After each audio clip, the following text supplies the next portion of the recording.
feel like I'm really far away from them. Like here, maybe? Yeah, that's great. Okay. Good instincts. You're not directing. Yeah. I know, I'm not. It's good. That's a different aspect. Film school clapper. Collapse.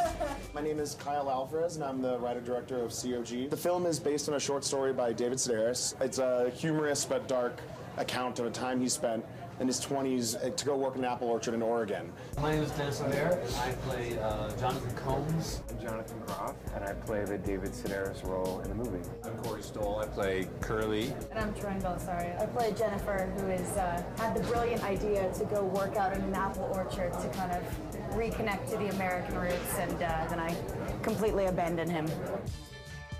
I didn't like wake up one day and flip through the pages of David's books and find like which chapter can I, what essay can I turn into a movie. Like I'd read this, it stuck with me. I remembered the story, I revisited it all the time, and after I finished my first film, I just started to track it down. It took a lot of time because he's been really protective about film rights. He's never allowed it before. He's supportive, but didn't opted out of being a part of the process, which it was liberating for me. It said, well, if he wants me to go make my own movie, then I'm not going to think what other people want the movie to be, because he's the only one I owe that to, and he told me to not owe it to him. So I just did what I felt I should do with it. Now, had you met David at all prior to filming? I'd never met him, not until yesterday, yeah, which was awesome.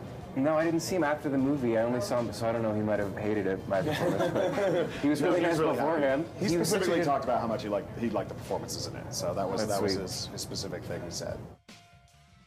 When I read the script, I told my agent, I was like, I can't meet with this director because I don't look or sound like David Sedaris, and that's all I was picturing while I was reading it. And then we met, and Kyle sort of said what he just said now about making it his own and using the bones of the story. The hardest thing for me, I think, was probably making the character likable, because he's kind of an asshole throughout the course of the movie. And so finding that this sort of dumb innocence of thinking you know everything was, I think, the sort of key, justify his actions and justify the way that he was treating people. How you guys all went about developing your characters? I have an artificial leg in the movie. Yeah. And at one point I have a line where I say, it's plastic, it's all mine, you can't have it. It's just such a bizarre thing to say to anybody. But that to me was like a touchstone, where I kept going back to that, a guy who can say that. Who is that guy?